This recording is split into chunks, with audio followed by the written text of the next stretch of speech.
ठीक। आज के इस नए विषय से संबंधित वीडियो में आपका स्वागत है। आज हम नए एक बिंदु को लेकर आए हैं जो हाई स्कूल, इंटर और जितने भी जनरल कंपटीशन होते हैं उनके लिए बहुत ही अहम और महत्वपूर्ण बिंदु होता है। इसे कहा गया है हिंदी साहित्य का काल विभाजन।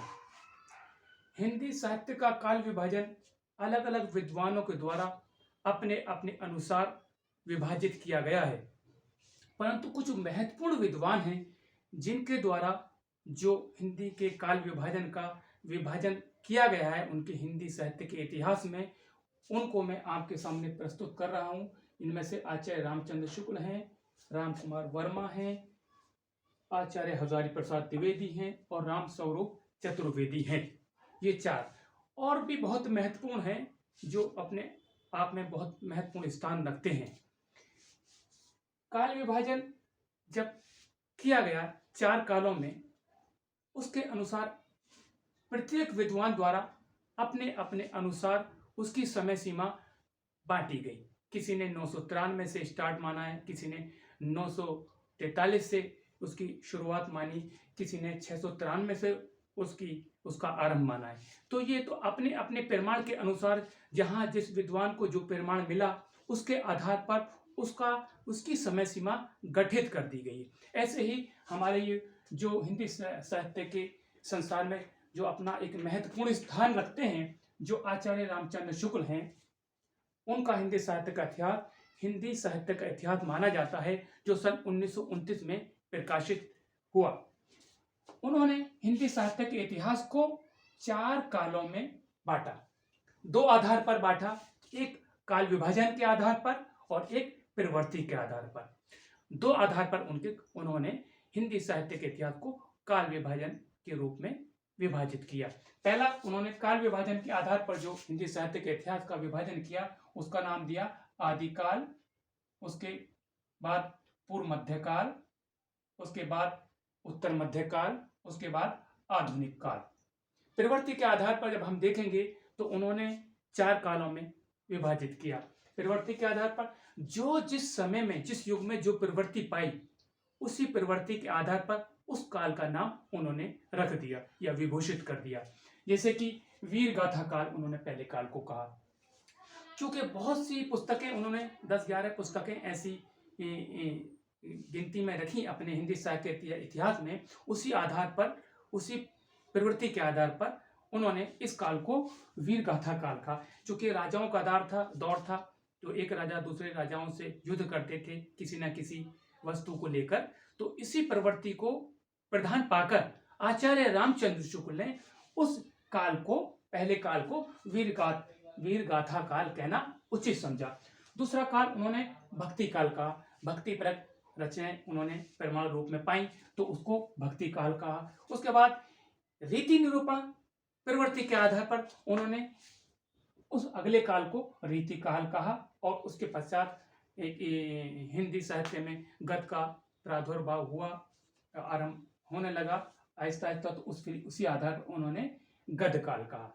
समय सीमा के आधार पर हम देखते हैं तो उन्होंने हिंदी साहित्य के इतिहास को जो चार कालों में बांटा वो संवत के रूप में चार कालों को बांटा, लेकिन मैंने एक सुविधा के तौर पर सन में लिखा है इसको। सन 993 से लेकर 1318 उन्होंने पहले काल को की समय सीमा गठित की। ये संवत और सन में 57 साल का अंतर होता है। अगर संवत में से हम 57 साल निकाल देंगे तो सन निकल कर आ जाता है। तो ये हाई स्कूल और इंटर के बच्चों को की सुविधा के लिए मैंने ये लिखना उचित समझा। दूसरे काल का उन्होंने समय सीमा बांधी 1318 से लेकर 1643। तीसरे काल की, जिसे उत्तर मध्य काल कहा जाता है, 1643 से लेकर 1843 और आधुनिक काल को 1843 से लेकर अब तक का समय उन्होंने आधुनिक काल में काउंट किया या उनमें गिनती की। दूसरा हम काल लेते हैं राम स्वरूप चतुर्वेदी। उन्होंने भी एक इसी आधार पर मिलता जुलता काल विभाजन किया। उन्होंने पहले काल को कहा आदिकाल काल के आधार पर, दूसरे को कहा पूर्व मध्य काल, तीसरे को कहा उत्तर मध्य काल और चौथे काल को कहा आधुनिक काल। प्रवृत्ति के आधार पर उन्होंने भी अपने हिंदी साहित्य के इतिहास में 4 कालों में विभाजित किया हिंदी साहित्य के इतिहास को। वीरगाथा काल, भक्ति काल, रीति काल और आधुनिक काल। चौथा गद्य काल। तो ये राम स्वरूप चतुर्वेदी के अनुसार हिंदी साहित्य के इतिहास को 4 कालों में विभाजित किया है। अब इधर देखते हैं, ये भी एक महत्वपूर्ण स्थान रखते हैं डॉक्टर राम कुमार वर्मा, जिन्होंने अपना हिंदी साहित्य का इतिहास लिखा, जिन्होंने उस काल को हिंदी साहित्य के इतिहास को 4 कालों में बांटा। पहला उन्होंने कहा हिंदी साहित्य के काल को संधि काल, दूसरा काल कहा चारण काल, तीसरा कहा भक्ति काल, तीसरा कहा चौथा कहा रीति काल और चौथा अंतिम कहा आधुनिक काल, जिसमें उन्होंने अपने अनुसार, अपने प्रमाण के अनुसार उसकी समय सीमा गठित की। पहले संधि काल को उन्होंने कहा 693 से लेकर 943 का समय बांधा। दूसरे का चारण काल का 943 से लेकर 1318 की समय सीमा गठित की। भक्ति काल की 1318 से लेकर 1643 ईस्वी गठित की। चौथे काल को उन्होंने रीति काल के नाम से विभूषित किया, 1643 से लेकर 1843 समय सीमा गठित की। और आधुनिक काल की उन्होंने 1843 से अब तक का, जब तक का उनका हिंदी साहित्य का इतिहास उनके द्वारा लिखा गया, वो सीमा उन्होंने समय सीमा गठित की। अब आगे देखते हैं कि आचार्य रामचंद्र शुक्ल, आचार्य हजारी प्रसाद द्विवेदी, ये भी एक महत्वपूर्ण स्थान रखते हैं आलोचक के रूप में, समालोचक के रूप में। इन्होंने भी हिंदी साहित्य के इतिहास लिखे 2-3, तो उसमें से अपने उन्होंने एक हिंदी साहित्य के इतिहास में उसको 4 कालों में बांटा। पहला काल है आदिकाल, दूसरा भक्ति काल, तीसरा रीति काल और चौथा आधुनिक काल। इन्होंने भी अपने प्रमाण के अनुसार, जहाँ इनको जैसा प्रमाण मिला पुस्तकें पढ़ने के आधार पर, तो वो उन्होंने पहले काल की जो समय सीमा गठित की है वो 943 से लेकर 1293, भक्ति काल की 1293 से लेकर 1643, रीति काल की 1643 से लेकर 1843 और आधुनिक काल की जो समय सीमा गठित की 1843 से लेकर अब तक की।